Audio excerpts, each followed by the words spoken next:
Hallo Leute und herzlich willkommen. Heute beschäftigen wir uns mit der letzten Frage dieser Videoreihe, die ich für sehr wichtig und herausfordernd halte. Warum hat Gott uns erschaffen? Als ich früher nach der Antwort auf diese Frage gesucht habe, war ich gedanklich ziemlich überfordert. Einige Antworten, die ich fand, überzeugten mich nicht. Doch schließlich bin ich Gott sei Dank auf andere Quellen gestoßen, die mich zufriedenstellten und meinen Glauben an Gott vertieft. Heute möchte ich versuchen, diese Gedanken mit dir zu teilen. Wenn du bereit bist, dann nimm deinen Chai, lehn dich zurück und lass uns gemeinsam loslegen.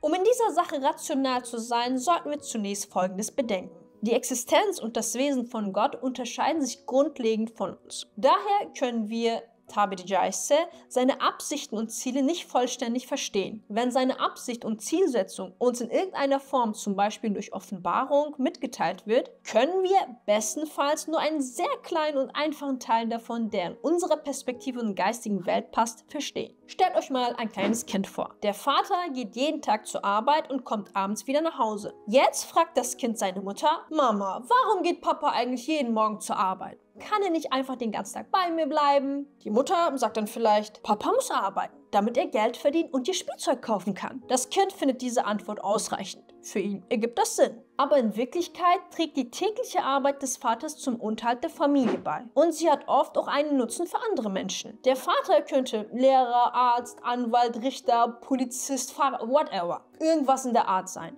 Seine Arbeit hat also neben dem Aspekt des Lebensunterhalts auch eine Bedeutung, die über das hinausgeht, was das Kind versteht. Aber dem Kind wird nur gesagt, dass der Vater arbeitet, um ihm Schokolade oder Spielzeug zu kaufen. Die Welt der Erwachsenen ist für das Kind einfach zu komplex. Es hat nicht die Möglichkeit, diese Begriffe und Zusammenhänge zu verstehen. Also bekommt es nur eine einfache Erklärung. Die Distanz zwischen uns Menschen und Gott ist viel größer als die zwischen einem Kind und seinen Eltern. Daher können wir sein wahres Ziel nicht vollständig erkennen. Doch viele Menschen sind damit nicht zufrieden. Besonders bei Fragen, die keine vollständige Antwort zulassen. Hier beginnt die geistige Anstrengung. Auf Fragen wie: Warum wurden wir erschaffen, die aufgrund unserer Neugier sehr reizvoll sind, haben klassische islamische Gelehrte möglicherweise einige Antworten gegeben, um unser emotionales Bedürfnis zu befriedigen. Doch ein wirklich logischer und rational denkender Mensch würde zunächst überlegen, ob solche Fragen und ähnliche überhaupt sinnvoll sind und ob sie überhaupt etwas betreffen, das wir erkennen oder wissen können. Danach könnte er eine passende gedankliche Haltung dazu entwickeln. Genau an diesem Punkt haben mich die Antworten, die wir im Koran auf die Frage, warum wurden wir erschaffen, finden, wirklich überrascht. Denn der Koran beschreibt nicht Gottes eigenes Ziel oder seine Absicht, sondern die Seite der Angelegenheit, die den Menschen betrifft. Und sagt: Der Zweck eurer Existenz ist dies. Aber er sagt niemals: Hascha,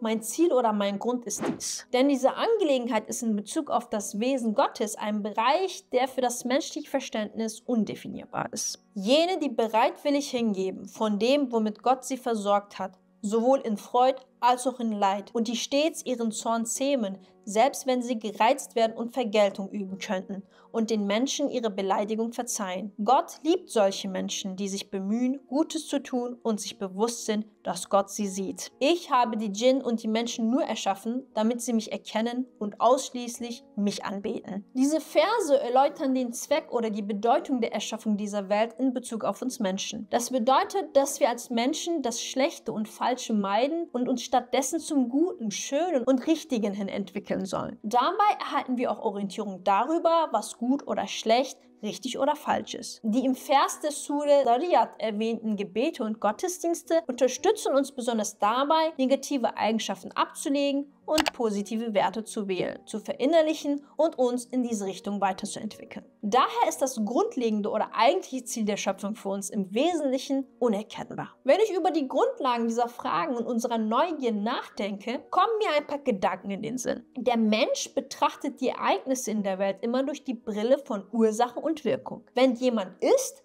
dann entweder, weil er sehr hungrig ist, das Essen besonders mag, oder einfach aus Langeweile. Kauft jemand ein Zugticket, dann will er irgendwo hinfahren. Wenn jemand arbeiten geht, dann braucht er entweder Geld oder erfüllt damit ein anderes Bedürfnis. Diese Beispiele könnte man endlos fortsetzen. Der Mensch braucht immer einen Grund für sein Handeln, ob es nun sinnvoll ist oder nicht. Unser Verstand funktioniert einfach so. Das nennt man Kausalität. Was war Gottes Ziel, als er uns erschuf? Diese Frage entsteht eigentlich dadurch, dass wir Gott in unseren eigenen Kategorien denken. Wir nehmen an, dass Gott, genau wie der Mensch, an Konzepte wie Ursache und Zweck gebunden sein müsste. Das führt uns dazu, solche Fragen zu stellen. Doch wir müssen verstehen, Gott hat nicht nur uns, sondern auch unseren Verstand, unsere Bedürfnisse nach Kausalität, unsere Schwächen und unsere Bedürfnisse geschaffen. Er ist nicht durch die Grenzen dessen eingeschränkt, was er erschaffen hat. Alle Warum-Fragen über Gott führen eigentlich immer wieder zum selben Punkt. Warum gibt es Prüfungen? Warum gibt es Himmel und Hölle? Warum dies? Warum das? Mit unserem menschlichen Verstand, der auf einer völlig anderen Existenzebene funktioniert, ist es uns nicht möglich, das Göttliche vollständig zu begreifen. So wie wir Gott nicht sehen können und es, wie wir im vorherigen Video erklärt haben, vernünftig ist, ist es uns auch nicht möglich, sein Ziel oder den Grund zu verstehen. Tja,